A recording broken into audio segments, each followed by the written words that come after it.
Derick along with Matt Rose here at DRF headquarters with our final stakes show of the season. Can you believe 2017 is almost over? Yeah, it's pretty quick, I gotta be honest with you.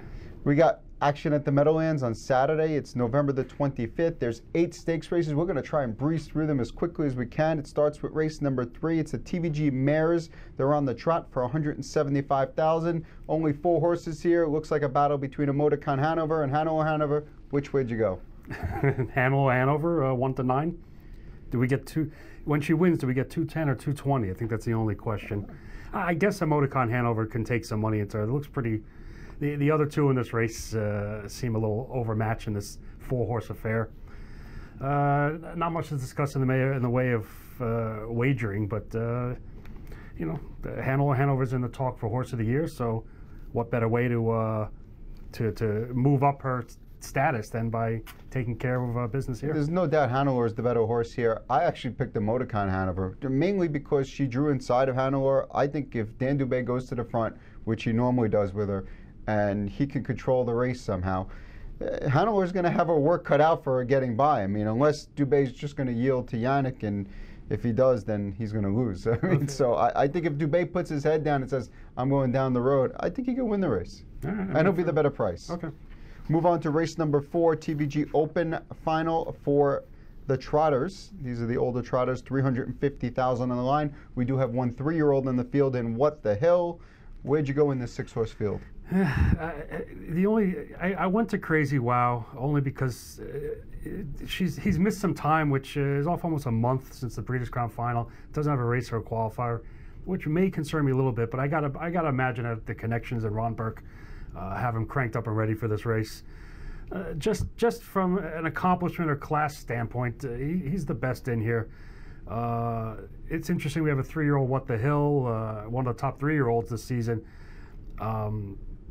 Breeders' Crown winner, but maybe tailed off in his last couple of starts. I don't know about betting the 3-year-olds against the H horses. Can you look past Crazy Wow here? I see you did. But I did, and I'll tell you why I did. I think Crazy Wow is clearly the horse to beat. But I see 5 wins on the year. 4 of those 5 wins came when either he sat the pocket in a great trip or set soft fractions on the lead. He had 1 race, I think it was the Charlie Hill, where he went like 55 to the half and took him down the road.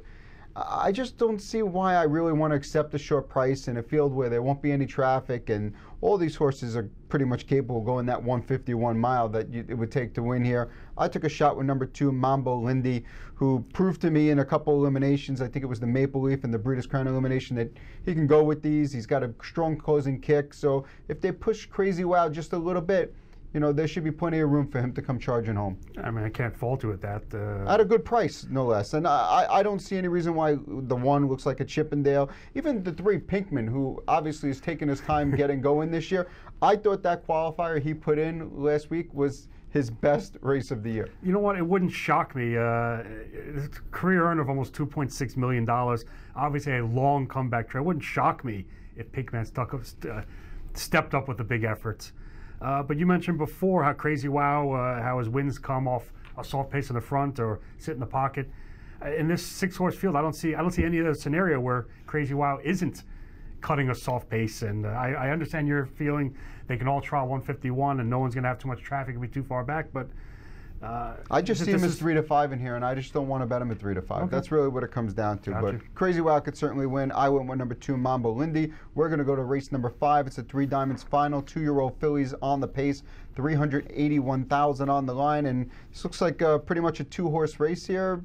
Most people would say between number 2, Kissing in the Sand, number 10, You Are My Candy Girl. Maybe a few people like Rainbow Room as well. I liked Rainbow Room early in the season. Is she tailing off a little bit? Who knows? It's a tough outside spot. You want to talk about overbet horses? Kissing in the Sand from this spot is clearly going to be overbet off that dominating win last week in the 3 Diamonds elimination. 7 for 13 lifetime. Post edge on her main rivals.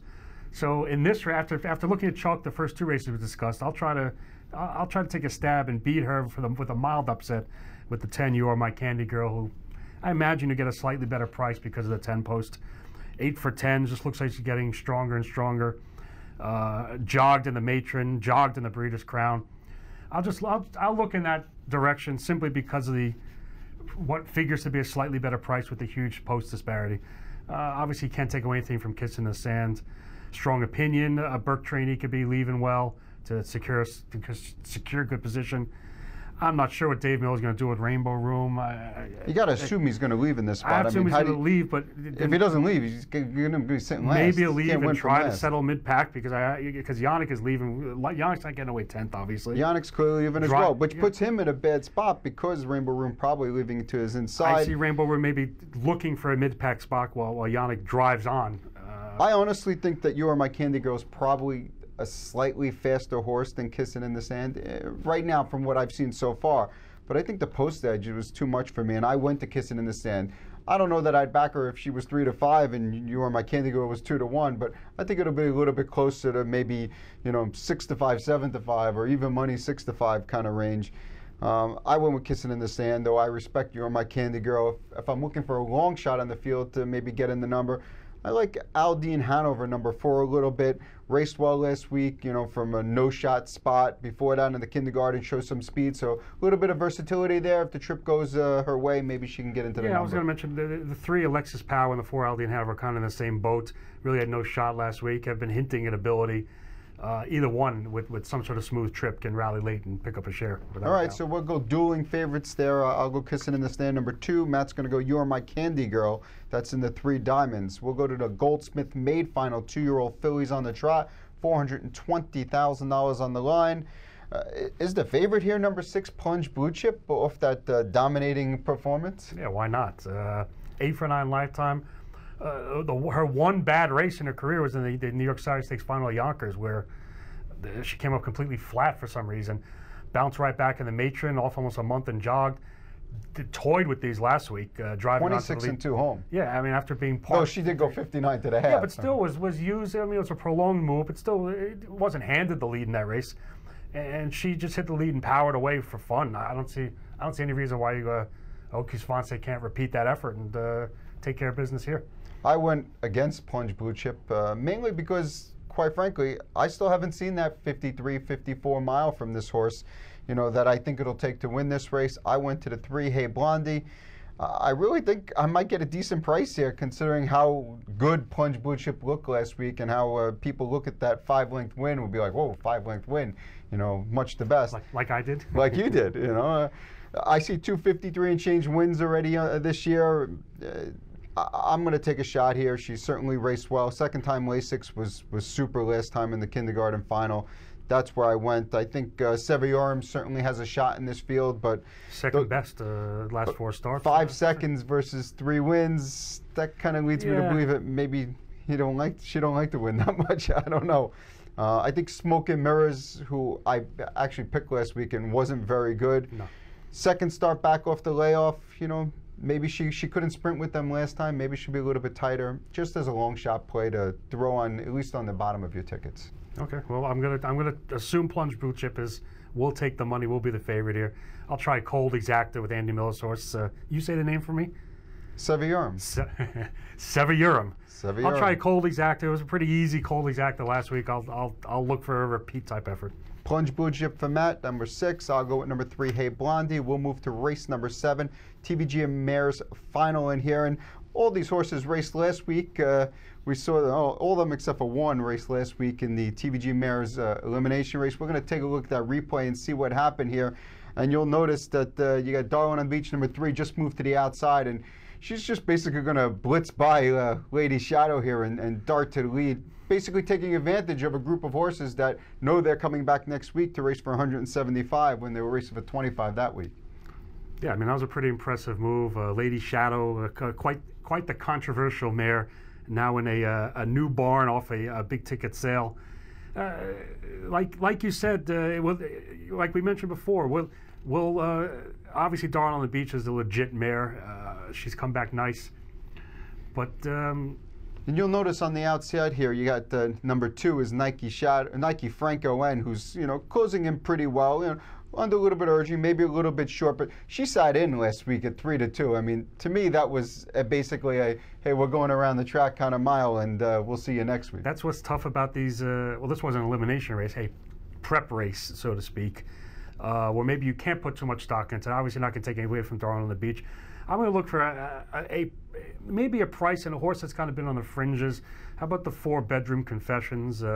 Started off great this season, kind of tailed off, but it's looked much sharper in the last few. Second best, grinding off of Darwin on the Beach last week to be second best. You know what? In this mid-pack post, Scott Zierin could work out some sort of trip in a race where there might be. Maybe Lady Shadow tries her bottom out tactics this week. She just hasn't been the same this year. I know. Maybe Nike Franco instead of that sitting in effort brushes. Maybe there's a target to chase at. Bedroom Confessions has closed very nicely in the last few starts. Should be a halfway decent price in this pretty competitive event. I'm sure Darwin on the Beach is going to bring another strong effort. This is going to be a last career start from what trainer Nancy Johansson said. But I went with number 1 Nike Franco. I just feel like we didn't see anywhere near what she's going to bring to the track this week. I think you'll see a much better performance and a much more aggressive drive this week. Okay. Let's move on to race number 8. It's the Governor's Cup Final, $411,000 for the 2-year-old Colton Gelding Pacers here. And this shapes up as a pretty interesting race with number 3, Lost in Time, who was the divisional leader most of the year and then kind of didn't show up for the Breeders' Crown, and that kind of killed his chances. Springsteen, who we're going to watch this replay and watch how he wins this race. I mean, and watch what Simon Allard does in the stretch here. Right now, you got Lost in Time, who's actually last on the outside. He's a 10-horse, 5th on the outside. And Springsteen is sitting second over. His closing statement sets the pace. Yeah, we see Springsteen with Simon Allard, first started for the Mark Harder barn, the Team Allard-owned horse. And you see, I mean, this is just a vicious sprint, 25-4 home.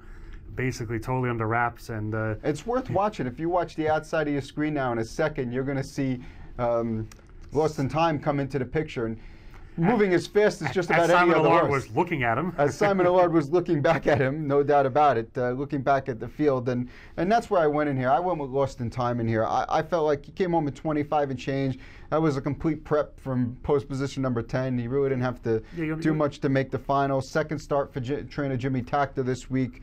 I'm in love with this horse this week. I'm all in. I wouldn't say I'm in love with him. Obviously, he's gonna attract a ton of attention here with the move inside.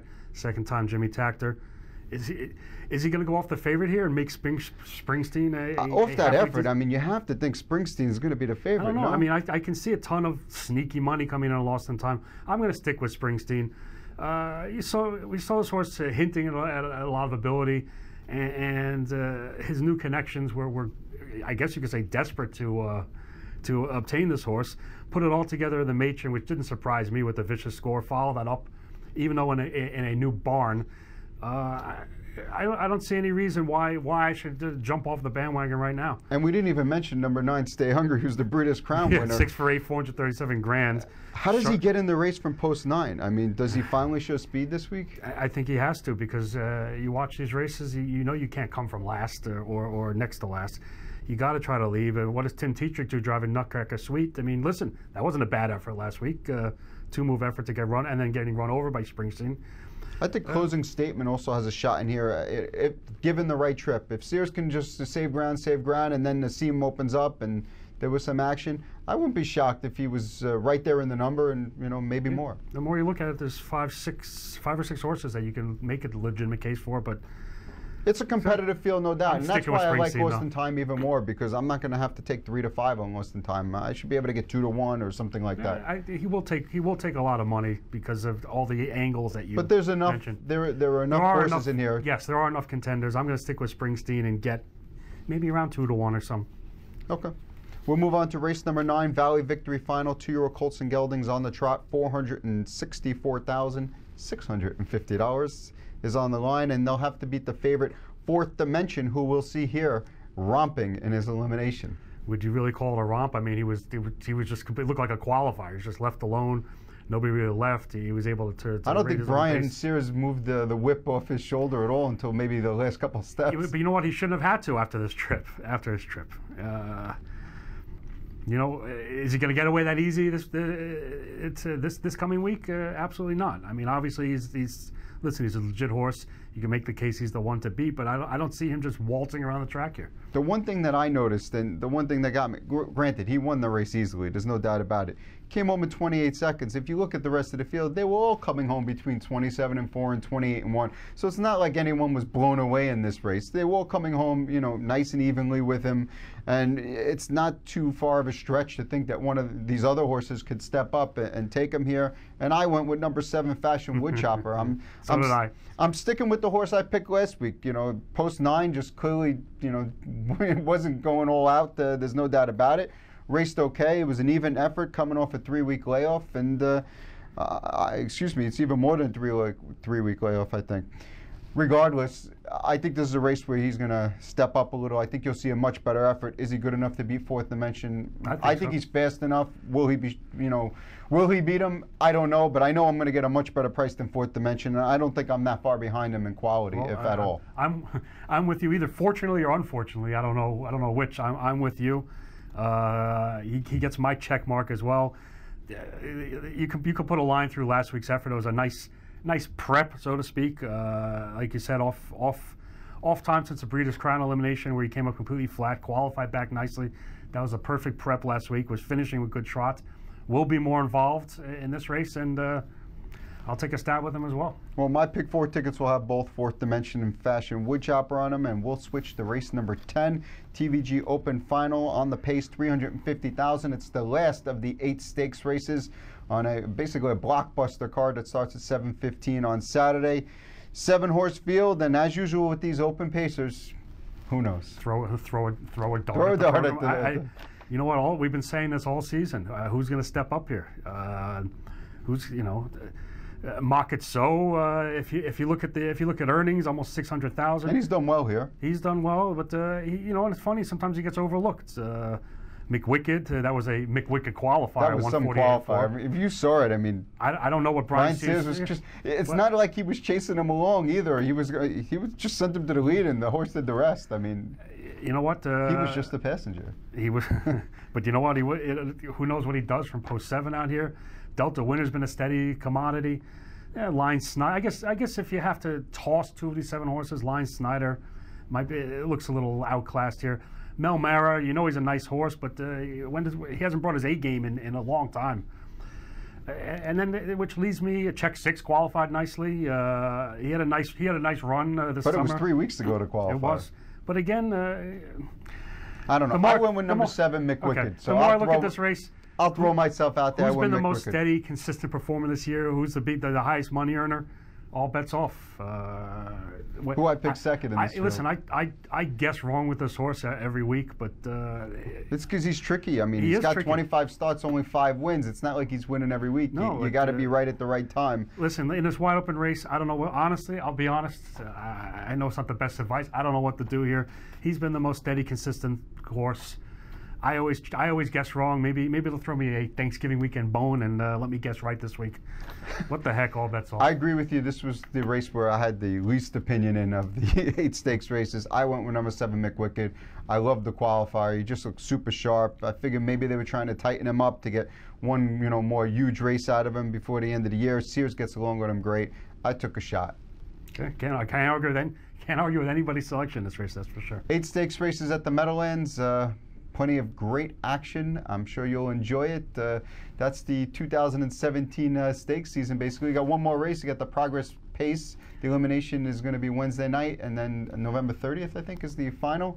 Going for about 300,000. Maybe that'll decide the best 3-year-old of the year, between Down by the Seaside and Fear the Dragon. But as far as stakes action, that's it for us. That's a wrap. Maybe we'll come back with a Horse of the Year edition in the future. Good luck. Look forward to it.